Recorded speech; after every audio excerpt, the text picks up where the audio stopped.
الله وبركاته. أعوذ بالله من الشيطان الرجيم. بسم الله الرحمن الرحيم.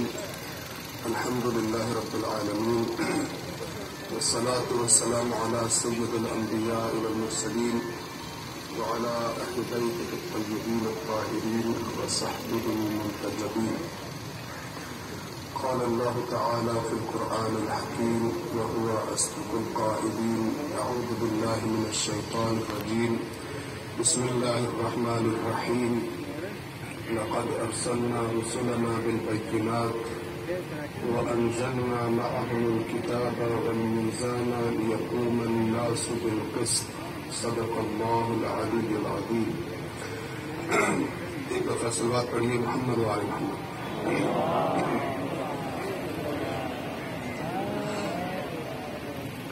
آپ کے سامنے حاضر ہونے کی توفیق پر اللہ تبارک و تعالی کا شکر گزار ہوں اور خدا سے توفیق کا طلبگار ہوں کہ یہ وقت جو مجھے ملا ہے آپ یونیورسٹی اسٹوڈنٹس سے اور محترم اساتذہ سے بات کرنے کا. اللہ تبارک و تعالی اس وقت میں ہونے والی باتوں کو اور اس سارے بابرکت پروگرام میں ہونے والی باتوں کو اللہ تبارک و تعالی ہمارے اس شہر کراچی اور ہمارے اس ملک پاکستان اور ہماری امت اسلامیہ عاشقان محمد مصطفیٰ صلی اللہ علیہ وآلہ وسلم کا یہ مجموعہ خدا رب عالم اس کی بہتری کا سبب قرار دے. چند اہم باتیں آپ کی خدمت میں عرض کرنا چاہوں گا. آپ مجھ سے بہتر جانتے ہیں اور ہم سب جانتے ہیں کہ انشاءاللہ اس ملک کے اور اس قوم کے اور اس امت کے مستقبل میں آنے والے کل میں آپ اپنا رول پلے کرنے والے. اگر آپ کی آشنائی اور آپ کی جانکاری اسلام کے حقیقی اصولوں کے ساتھ زیادہ ہوگی تو کل آپ ایسا کردار ادا کر سکیں گے کہ جس سے اس ملک کے بگاڑ میں اصلاح کر سکے، اس امت کے بگاڑ میں اصلاح کا کردار ادا کر سکے اور ان افراد کی سیرت پر اور نقش قدم پر نہ چلے کہ جن کی دین کے بارے میں معلومات فقط اپنے اپنے مسلک کے علماء سے فقط ان سے سنی ہوئی ہوتی ہے اور وہ بذات خود نہ قرآن مجید کے نزدیک ہوتے اور نہ حدیث پیغمبر اسلام اور فرامین اہل بیت اطہار، فرامین اصحاب رسول سے خود قریب ہوتے ہیں. ان کے پاس وقت نہیں ہوتا. اس کا نتیجہ یہ نکلتا ہے اور ہم دیکھتے ہیں کہ دین اسلام اور دین اسلام کے اندر موجود یہ مسالک باہر سے دیکھنے والوں کی نظروں میں صرف آپس میں لڑائی اور جھگڑے اور نفرت پھیلانے کا ایک ذریعہ باقی رہ گیا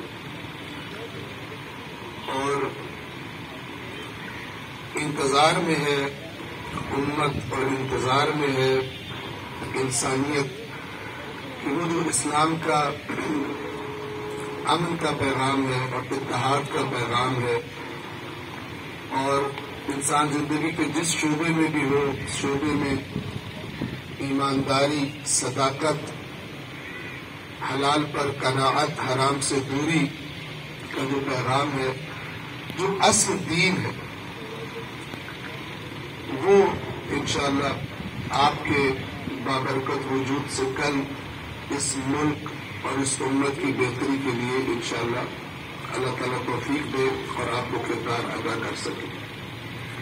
میں نے آپ کے سامنے سورۃ الحدید جو کہ قرآن مجید کی 57 نمبر سورہ ہے، اس کی آیت نمبر 25 کی تلاوت کی ہے۔ توجہ سے سنیے اللہ تعالیٰ اس میں کیا فرما رہے ہیں۔ لَقَدْ أَرْسَلْنَا رُسُلَنَا بِالْبَيِّنَاتِ، بے شک یقیناً ہم نے یعنی اللہ نے اپنے رسولوں کو واضح نشانیاں دے کر بھیجا، معجزات دے کر بھیجا۔ وَأَنزَلْنَا مَعَهُمُ الْكِتَابَ وَالْمِيزَانَ، اور ہم نے ان کے ساتھ کتاب نازل کی اور میزان نازل کیا۔ کتاب سے مراد آسمانی کتب ہے، اور اس سلسلے کی آخری کتاب ہماری کتاب اسلام کی کتاب قرآن کریم ہے۔ اور پھر فرمایا میزان کا سمپل معنی، سادہ معنی کیا ہے؟ ایسا آلہ کہ جس سے انسان تول سکتا ہے۔ میزان سے مراد کیا ہے؟ ایسا نظام انبیاء کے ساتھ اللہ نے بھیجا، انبیاء نے اپنی تعلیمات میں بتایا، آیات قرآن کے ذریعے، اپنے فرامین کے ذریعے، کہ جن کو انسان اگر اچھی طرح سیکھ لے اور ان سے آشنا ہو جائے تو وہ زندگی کے ہر میدان میں حق اور باطل، صحیح اور غلط، اللہ کی رضا اور اللہ کی ناراضگی والے کاموں میں فرق کر سکتا ہے، تول سکتا ہے، پرکھ سکتا ہے، اینالائز کر سکتا ہے۔ اب یہاں پر ایک سوال ذہن میں آنا چاہیے اور اس کا جواب اگلے الفاظ میں اللہ نے دیا ہے۔ یہ ایسی باتیں کہ جو کسی ایک مسلک کے ساتھ خاص نہیں، اور میں عرض کروں گا کہ امام حسین علیہ السلام کو جو شخص بھی، خواہ وہ شیعہ ہو، خواہ وہ برادران اہل سنت سے تعلق رکھتا ہو، جو شخص بھی امام حسین کو مسلمانوں کے کسی ایک مسلک کا نمائندہ سمجھتا ہے وہ سخت جہالت کا شکار ہے، اور اپنی جہالت کی وجہ سے بدترین ظلم کر رہا ہے معاشرے پر بھی اور انسانیت پر بھی اور مسلمانوں پر بھی۔ امام حسین علیہ السلام رسول اللہ کے فالوور، رسول اللہ کے وارث ہیں۔ ممکن ہے، میری بات توجہ سے سنیے گا، ممکن ہے کہ ایک مسلک کا نظریہ امام حسین علیہ السلام کے بارے میں دوسرے مسلک سے، تیسرے مسلک سے مختلف ہو،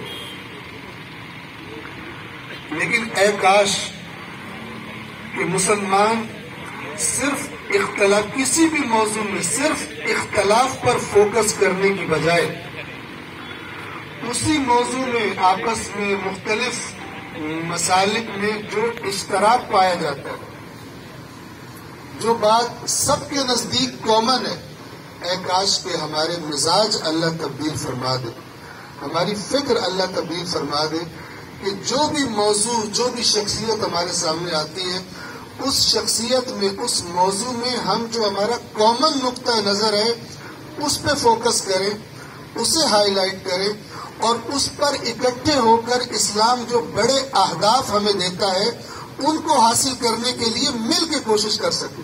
لیکن ہم نے کر کیا دیا ہے؟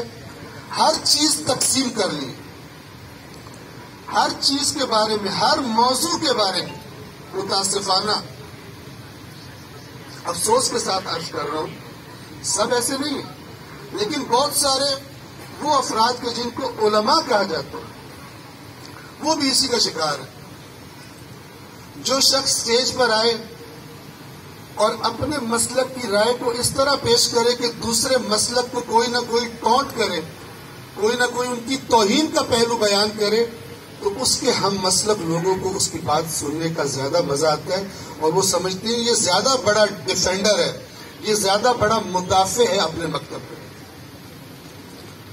اور اس رویے اور اس روش اور اس مزاج اور اس ماحول میں تربیت پانے کی وجہ سے ہم نے اپنے معاشرے کو ایک بدترین نفرتوں سے بھرے ہوئے معاشرے میں تبدیل کر دیا۔ بعض اوقات ایسا ہوتا ہے کہ ایک چیز جس کو میں خود بھی مانتا ہوں، لیکن چونکہ میرا مخالف مسلک والا وہ بات کر رہا ہے، جو بات میں خود بھی مانتا ہوں اس میں بھی اس کا ساتھ دینے کو تیار نہیں، جبکہ میں جانتا ہوں کہ وہ بات ٹھیک کر رہا ہے۔ اور اسی طرح وہ میرا ساتھ دینے کو تیار نہیں ہے مسلک کے اختلاف کی وجہ سے، حالانکہ وہ جانتا ہے کہ جو میں بات کر رہا ہوں وہ حق بات کر رہا ہوں۔ اس فرقہ وارانہ مزاج کو اللہ تبارک و تعالی نے اپنے قرآن میں اللہ کا یعنی اپنا عذاب قرار دیا ہے۔ جو بھی معاشرہ اس کا شکار ہے وہ اللہ کے عذاب کا شکار ہے۔ میں آپ سے درخواست کروں گا، یہاں پر ہماری بہنیں، بیٹیاں اور بھائی، بیٹے، اساتید تشریف فرمائیں کہ جس طرح یہ دریا بہہ رہا ہے نفرتوں کا، اس کے بہاؤ سے ذرا باہر نکل کر قرآن مجید کی آیات کی روشنی میں، اللہ کے رسول کی سیرت کی روشنی میں ذرا دیکھنے کی کوشش کریں کہ ہم نے جانا کہاں ہے، ہم سے امید کیا ہے اور ہم جا رہے کدھر۔ توجہ کریں، یقیناً ہم نے اپنے رسولوں کو واضح دلائل دے کر بھیجا ہے اور ہم نے ان کے ساتھ کتاب اور میزان نازل کیا ہے۔ یہ سب کس لیے؟ یہ جو بات اللہ تعالیٰ فرما رہا ہے، ہم سب کو، شیعہ، بریلوی، دیوبندی، اہل حدیث، دیگر جتنے بھی مسالک مسلمانوں کے وجود رکھتے ہیں اس دنیا میں، اس مقصد پر سب اکٹھے ہو سکتے ہیں۔ نہ کہ اکٹھے ہو سکتے ہیں، اکٹھا ہونا لازم ہے، اور جو اس کو اچیو کرنے کے لیے اکٹھے نہیں ہو رہے اور آنکھیں بند کر کے اپنے اپنے مسلک کے جو نفرتیں بڑھانے والے اور نفرتیں اکسانے والے لیڈرز ہیں سو کالڈ، آنکھیں بند کر کے ان کے پیچھے چل رہے ہیں، قیامت کے دن یہ آیت اور دیگر آیات قرآن ان کے سامنے اللہ تبارک و تعالی اگر رکھ دے گا تو کوئی جواب نہیں ہوگا۔ اللہ کیا فرما رہا ہے؟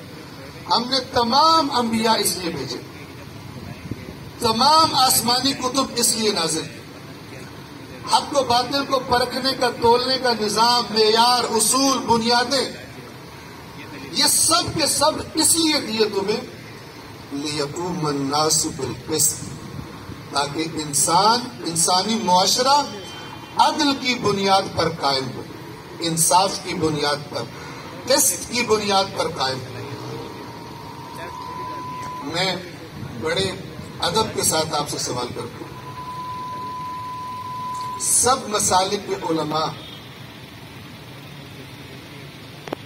بعض مخصوص ایشوز پر تو روڈز پر نکل آتے ہیں اور اپنے فالوورز کو روڈز پر نکال لیتے ہیں۔ جو چند خاص ایشوز انہوں نے اپنے لیے سلیکٹ کیے ہیں، انتخاب کیے ہیں، اور اس پر اپنی عوام کو وہ بھڑکا سکتے ہیں، باہر نکال سکتے ہیں، روڈز پر لا سکتے ہیں، اور وہ ساری کی ساری تحریکیں ایک دوسرے کے خلاف ہوتی ہیں۔ یہ آیت کیا کہہ رہی ہے؟ اس کے لیے مجھے بتائیے کہ علماء نے کبھی تحریک چلائی ہو، روڈز پر آ گئے ہو سب مل کر، اس لیے کہ پاکستان کے اندر موجود کرپشن کا خاتمہ کیا جائے، پاکستان کے اندر ظالم سے حق لے کر مظلوم کو دیا جائے، طاقتور سے حق دے کر مظلوم کو دیا جائے؟ کیا ہمارے نبی نے یہ نہیں فرمایا کہ تم سے پہلی قومیں اس لیے تباہ ہو گئی تھی کہ جب کوئی بڑا طاقتور کوئی ظلم کرتا تھا، گناہ کرتا تھا تو اس کو کنسیشنز دے دیتے تھے، چھوڑ دیتے تھے، اور جب کوئی عام آدمی، کوئی غریب کوئی جرم کرتا تھا تو اس کو پھر پوری سخت ترین سزا دی جاتی تھی؟ کیا ہمارے ملک میں یہی حرکات ہر روز نہیں ہو رہی؟ کیا یہ مسئلہ اسلام کا ایشو نہیں ہے؟ صرف توہین صحابہ یا توہین رسالت یا توہین اہل بیت فقط یہ ایشوز ہیں علماء کے لیے؟ فقط اسلام اسی میں خلاصہ ہو گیا؟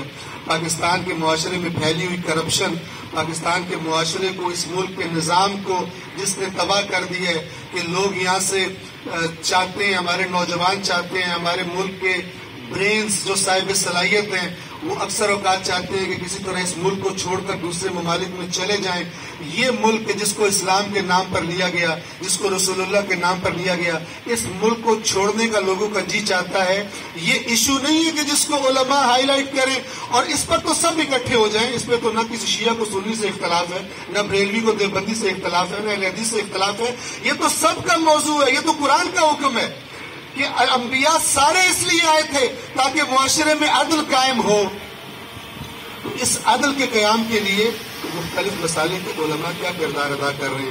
آپ نے کیا سوچا کل آپ نے کیا کردار ادا کرنا ہے؟ یا خدا نخواستہ موجودہ سسٹم جس میں جو بندہ بولتا ہے کہتا ہے مولانا صاحب دفتر میں رشوت کھائے بغیر گزارا نہیں ہے، رشوت دیے بغیر گزارا نہیں ہے، روڈ پہ رشوت دینی پڑتی ہے، دفتر میں دینی پڑتی ہے، یونیورسٹی میں دینی پڑتی ہے، ہر جگہ پر دینی پڑتی ہے، بورڈ میں رشوت دینی پڑتی ہے. اس غلیظ نظام سے نکلنے کے لیے وہ کون سی امت آئے گی؟ وہ کون سا مسلک آئے گا؟ وہ کون سا فرقہ آئے گا جو ان فرسودہ قسم کی لڑائیوں اور ان گھٹیا کاموں سے نکل کر اسلام کی اعلیٰ اقدار کے لیے ان چیزوں کو ذرا سیکنڈری قرار دے کر اسلام کے وہ اصول کہ جن پر عمل کرنے کی وجہ سے اللہ نے اپنے رسول کو اور ان کے ساتھیوں کو بہت جلدی بہت کم وقت میں اقتدار عطا کر دیا تھا، عزت عطا کر دی تھی. دنیا کے بھی ان کی جو دنیا کی ضروریات تھی، دنیا کا مال و زر تھا، وہ بھی ان کے لیے فراوان کر دیا تھا. ان تعلیمات پر کون عمل کرے گا؟ وہ کہ جو ہم سب کے درمیان مشترک ہے اور کامن ہے. وقت کم ہے. اسی آیت کریمہ سے میں آپ کی خدمت میں عرض کرنا چاہوں گا کہ میں جب امام حسین اور یزید کی شخصیت میں کمپیرزن کرتا ہوں تو مجھے امام حسین علیہ الصلوۃ والسلام کی شخصیت اپنے جد رسول اللہ صلی اللہ علیہ وآلہ وسلم کے اقوال کی روشنی میں، ان کے اصحاب کی اقوال کی روشنی میں، ان کے اہل بیت کے اقوال کی روشنی میں، علماء تشیع اور علماء اہل سنت، ان کے بزرگان، ان کے اقوال کی روشنی میں مجھے امام حسین کی شخصیت بہت بلند نظر آتی ہے اور شخصیت یزید کا امام حسین کی شخصیت سے کوئی مقابلہ اور کوئی موازنہ بھی ظلم محسوس ہوتا ہے، ناانصافی محسوس ہوتا ہے. آپ توجہ کریں، امام حسین علیہ الصلوۃ والسلام جب یزید کی بیعت سے انکار کرتے تو اس انکار کا سبب کیا ہے؟ وہ اسلام کے اس نظام کو، ان ویلیوز کو، ان اقدار کو، اس دین کی روح کو کہ جو رسول اللہ بیان کر کے گئے ہیں اس کو خطرے میں دیکھ رہے ہیں. کیونکہ نظام کی، امت کی باغ دوڑ ایک ایسے شخص کے ہاتھ میں دیکھتے ہیں جو خود اس دین کی روح سے خالی ہے. علماء تشیع اور علماء اہل سنت کے اقوال اس بات پر بہترین گواہ. یزید نے کسی کو آ کر نماز سے منع نہیں کیا، پرسنل دین پر عمل کرنے سے منع نہیں کیا، کسی کو آ کے حج سے نہیں روکا. سب یہ کر رہے تھے، روزے رکھ رہے تھے. امام حسین علیہ الصلوۃ والسلام پھر کیوں انکار کر رہے ہیں یزید کی بیعت کو؟ جب ہم قرآن مجید کا مطالعہ کریں، میری آپ سے ریکویسٹ ہے کہ آپ ماشاءاللہ پڑھنے والے لوگ ہیں، آپ اسٹوڈنٹس ہیں، اب تک زندگی میں کتنی کتابیں ہیں جو آپ پڑھ چکے ہیں اور کتنی کتابیں ہیں جو آپ پڑھیں گے توجہ کے ساتھ. اگر بہت امپورٹنٹ ہے، آپ کو سمجھ نہیں آ رہی، آپ ٹیوٹر رکھیں گے اس کے لیے. کئی گھنٹے آپ بیٹھے رہیں گے، دوست مل کے بیٹھیں گے اور ڈسکس کریں گے کیونکہ آپ نے ان بکس کا امتحان دینا ہے. یہ توجہ جو آپ اپنی بکس پہ کرتے ہیں، ان کے مقابلے میں شیعہ میں اہل سنت آپ سے عرض کر رہا ہوں کہ آپ مجھے بتائیے کہ ان کتابوں پر جتنی آپ نے توجہ دی ہے اس کو اگر آپ تولیں، میزان میں رکھیں اور اس کے مقابلے میں جو توجہ آپ نے قرآن کو پڑھنے اور سمجھنے پر دی ہے تو کیا رزلٹ سامنے آئے گا؟ اگر قیامت کے دن یہی رزلٹ اللہ کے سامنے آپ کا سامنے آئے گا تو آپ اللہ تعالیٰ سے کیا ایکسپیکٹیشن رکھتے ہیں؟ ہم یہ سمجھتے ہیں کہ کوئی مسلمان جب قرآن کو اپنا دین سمجھنے کے لیے نہیں پڑھتا تو وہ قرآن کی بھی توہین کر رہا ہوتا ہے اور اللہ کی بھی توہین کر رہا ہوتا ہے، کیونکہ اپنے عمل سے وہ یہ بتا رہا ہوتا ہے کہ میں اسے اس قابل نہیں سمجھتا کہ یہ میرے لیے کوئی بینیفٹ رکھتی ہے، کوئی میرے لیے فائدہ رکھتی ہے۔ اور جن کتابوں کو میں زیادہ پڑھتا ہوں تو اسی بات پر میرا ایمان ہوتا ہے کہ مجھے یہ فائدہ دے۔ تو آپ اگر کل اس دین میں کوئی بہتر اس امت کے لیے کوئی بہتر کردار ادا کرنا چاہتے ہیں، قرآن مجید کے ٹیکسٹ کو دیکھیے۔ اور میں اپنے جو ہم مسلک ہیں شیعہ مومنین ان سے بھی کہا کرتا ہوں، جہاں اہل سنت بھائیوں سے مومنین سے بات کرنے کا موقع ملے ان سے بھی کہا کرتا ہوں کہ امام حسین علیہ الصلوۃ والسلام کی شخصیت کو پہچاننے کی اس دنیا کی سب سے بہترین کتاب قرآن مجید ہے۔ قرآن مجید ہے۔ تو مجھے فرما رہے کیوں؟ اس لیے کہ قرآن مجید میں جو کچھ بیان کیا گیا ہے امام حسین علیہ الصلوۃ والسلام اپنے وجود پر بھی اور اپنے زمانے میں اپنے معاشرے پر بھی انہی چیزوں کو نافذ دیکھنا چاہتے تھے۔ جو چاہتا ہے امام حسین کو پہچانے، اس کی کتاب ایکس صاحب کی کتاب، وائی صاحب کی کتاب، زیڈ صاحب کی کتاب پڑھنے سے پہلے سب سے پہلے قرآن مجید پڑھے۔ امام حسین علیہ الصلوۃ والسلام جوانان جنت کا سردار، فرمان رسول کے مطابق وہ سب سے زیادہ اس کتاب سے پہچانا جا سکتا ہے کہ ان کی شخصیت کون سی اقدار، کون سی ویلیوز، کون سے احکام کو دوبارہ زندہ کرنے کے لیے وہ میدان میں نکلتے ہیں اور اس شخص کی بیعت کا انکار کرتے ہیں، اور پھر ایسے ڈٹ جاتے ہیں کہ جو بھی قیمت ادا کرنی پڑے وہ قیمت ادا کرتے ہیں، اور حتیٰ کہ خود شہادت کے مرتبے پر فائز ہو جاتے ہیں۔ ہم نے اپنے رسولوں کو، تمام رسولوں کو بھیجا، ان کے ساتھ کتابیں نازل کی، میزان نازل کیا تاکہ انسان عدل پر زندگی گزارے، عدل کی بیس پر زندگی گزارے۔ آج عدل کا قیام، انصاف کا قیام، جسٹس، اپنے ملک کے جسٹس کا نظام دیکھیں آپ، رپورٹس جو اس پر لکھی جاتی ہیں اس کو دیکھ لیں آپ۔ میں آپ سے عرض کروں گا کہ سوائے چند خاص چیزوں کو ایشو بنا کر نفرتوں کو بھڑکانے کے، یہ جو کامن احکام ہے اسلام کے، ان کو بھی اسلام کا ایشو سمجھا جائے۔ وہ چیز جس کے بارے میں اللہ کہہ رہا ہے کہ سب انبیاء اس کے لیے آئے تھے، ہمارے ملک میں جو اسلام کے نام پہ لیا گیا ہے، اس عدل کے قیام کے لیے کتنی کوششیں ہو رہی ہیں۔ آپ نے کل کیا سوچا ہے؟ زندگی کے مختلف شعبوں میں جب جائیں گے، آج آپ نے اپنا دماغ تیار نہ کیا مشکلات کو فیس کرنے کے لیے کہ حلال ذرائع سے، ایمانداری سے، اللہ سے ڈرتے ہوئے اپنی پریکٹیکل لائف میں پہلے خود اور اس کے بعد اپنے معاشرے سے اس کرپشن، اس بے ایمانی، اس اخلاقی پستی کو ختم کرنے کی کوشش کریں گے۔ آج اگر آپ اپنی تربیت کریں گے تو کل آپ یہ کردار ادا کر سکتے ہیں، ورنہ صرف چہرے بدلیں گے لیکن مائنڈ سیٹ اور روحیں وہ وہی رہیں گی، اور یہ ملک اسی طرح انہی حالات کا شکار رہے گا جن حالات کا شکار ہے۔ میں اپنی بات کو تمام کروں گا ایک اور آیت پر، 110 نمبر آیت ہے سورہ آل عمران کی۔ اللہ تبارک و تعالی فرماتا ہے کنتم خیر امت، تم لوگ بہترین امت ہو۔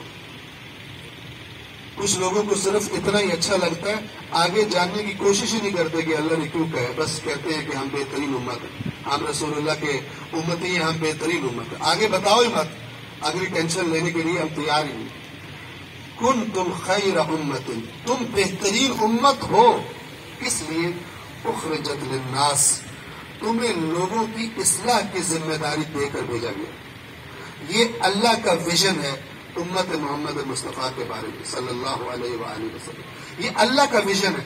میں اللہ جو میرے بارے میں امید رکھتا ہے اور توقع رکھتا ہے، میں کتنا اس پر پورا ہوں، میں کتنا اصلاح کی فکر میں ہوں۔ اپنے اس معاشرے کے بگاڑ، اپنے اس جو دین کے نام پر بگاڑ پیدا ہو گیا ہے، کتنا میں اس کی اصلاح کا فکر مند ہوں، اتنا میں اس خیر امت میں شامل ہوں، ورنہ شامل نہیں ہوں۔ جو ذمہ داری ادا نہ کرے اور بینیفٹ لینا چاہے، قرآن اس کو یہودی قوم کے طور پر متعارف کرواتا ہے کہ جو ذمہ داریاں ادا نہ کرے جو اللہ نے دی ہیں، لیکن وہ سارے بینیفٹ لینا چاہے جن کا اللہ نے نیک لوگوں سے وعدہ کیا ہے، تو اللہ تعالیٰ نے بنی اسرائیل کا قصہ بڑی تفصیل کے ساتھ بیان کیا اور ان سے کہا ہے کہ ہم نے تمہیں فضیلت دی تھی عالمین پر، لیکن تمہاری اس غیر ذمہ داری اور تمہاری کرپشن کی وجہ سے، تمہاری نافرمانیوں کی وجہ سے، آیات خدا کے انکار اور ان کی مخالفت کرنے کی وجہ سے تم پر ہم ذلت اور ناداری اور لعنت دے مارتے، اس کے شکار ہوتے۔ بالکل وہی ہوگا۔ اللہ تبارک و تعالیٰ کی کوئی پارٹی نہیں ہے۔ آج اب مسلمان امت کی حالت دیکھ لیں، اقوام عالم کے مقابلے میں امت اسلام کس جگہ پر کھڑی ہے۔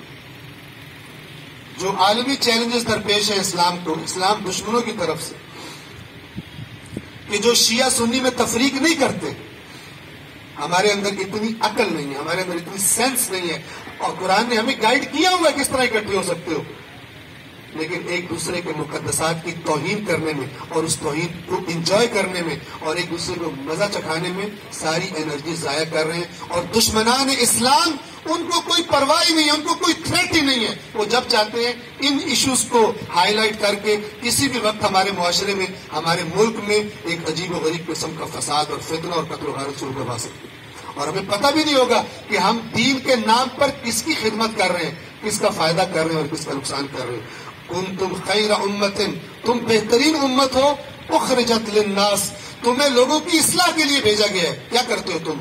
تأمرون بالمعروف وتنہون عن المنکر، تم نیکی کا حکم کرتے ہو اور برائی سے منع کرتے ہو، وتؤمنون باللہ، اور اس لیے کرتے ہو تم کہ تم اللہ پر ایمان رکھتے ہو، تمہارے سارے کے سارے کام اللہ کی خاطر ہوتے ہیں۔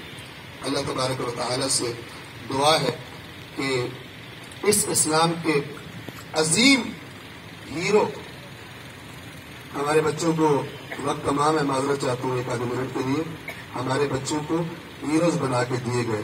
ایک ہالی ووڈ والوں نے ہمارے بچوں کو ہیروز بنا کے دیے۔ ان کی زندگی کے ہیروز وہ ہیں جن کو ہر وقت گھروں میں بیٹھ کے ٹی ویوں پر، اپنے ٹیبس پر، موبائلس پہ دیکھتے رہتے ہیں۔ سپر مین ان کا ہیرو ہے، اسپائڈر مین ان کا ہیرو ہے۔ یہ صرف سپر مین اور اسپائڈر مین جو بتایا جاتا ہے، ان ہیروز کے ساتھ، ان ہیروز کے ذریعے، ان فیک ہیروز کے ذریعے کیا کرتے ہو؟ وہ تمام چیزیں کہ جو آپ کے بچے اور موویز دیکھنے والے کے ذہن میں ڈالنا چاہتے ہیں، ان ہیروز سے وہ والے کام کرواتے ہیں۔ مثال کے طور پر مثلا مثال دے رہا ہوں کہ ہر ہیرو کے ساتھ ایک اس کی گرل فرینڈ ہوتی ہے، ٹھیک ہے؟ یہ اب جس کے لیے وہ ہیرو ایک زبردست ہیرو ہے، وہ سمجھ رہا ہے کہ یہ اس کی پاورز کی وجہ سے میرا ہیرو ہے، لیکن ساتھ ساتھ جو سائیڈ والے کام وہ کر رہا ہے وہ غیر محسوس طور پر، غیر شعوری طور پر آپ کے بچوں کے آئندہ نسلوں کے ذہن میں اترتے ہیں کہ وہ بھی ان کاموں کو آہستہ سے سمجھتے ہیں۔ یہ ایسے کام کرنا تو ہیروز کا کام ہے، نہ محرم سے دوستی کرنا، لڑکی کرے لڑکے کے ساتھ سے، لڑکا کرے لڑکی کے ساتھ۔ ایک مثال دے رہا ہوں، اور وہ جو اصل ہیروز تھے جنہوں نے وہ اقدار جو اللہ نے دے کر انہیں بھیجا تھا، حکم دیا تھا، اس کی خاطر کٹ گئے، اس کی خاطر ذبح ہو گئے، اس کی خاطر سب کچھ قربان کر دیا۔ یہ اتنے بڑے ہیروز نہیں ہیں، یہ صرف افسانوی کردار ہیں جن کے بارے میں سن کے ثواب لینا ہوتا ہے، اور جن کو سن کے گناہ معاف ہو جاتے ہیں، اور جن کا ذکر سن کے جنت مل جاتی ہے، لیکن پریکٹیکل لائف میں ان کا کوئی کردار ہے نہیں۔ وہ سپر مین آئیڈیل ہے، وہ کوئی فٹ بال کھیلنے والا آئیڈیل ہے، وہ کوئی سنگر آئیڈیل ہے، ہمارا کوئی ایکٹر ہمارا آئیڈیل ہے۔ پریکٹیکل لائف کے لیے ہمارے یہ ہیرو نہیں ہے۔ یہ ایک اور بدترین تحریف ہے کہ جو ایک الگ چیپٹر ہے کہ جس کے ذریعے مسلمانوں کو، جن کو انہوں نے فالو کرنا تھا، ان سے ہٹا کر اور اس قسم کے جو الٹے سیدھے سو کالڈ ہیروز بنا دیے گئے ہیں، ان کو فالو کرنے پر لگا دیا گیا ہے۔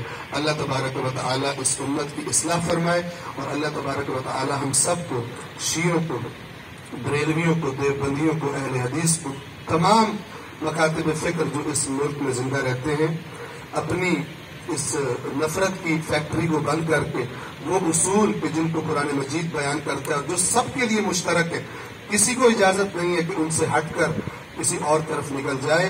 اللہ تبارک و تعالیٰ انہیں بھی پڑھنے کی، سمجھنے کی، اور ان اکٹھا کرنے والی باتوں کے سائے میں باقی جو اختلافی باتیں ہیں آپس میں ضابطہ اخلاق، مہذب قوموں کی طرح، با اخلاق قوموں کی طرح ہم کو انشاءاللہ اس ملک کی اور اس امت کی اصلاح میں اپنا کردار ادا کرنے کی توفیق عطا فرمائے۔ والسلام علیکم ورحمۃ اللہ وبرکاتہ۔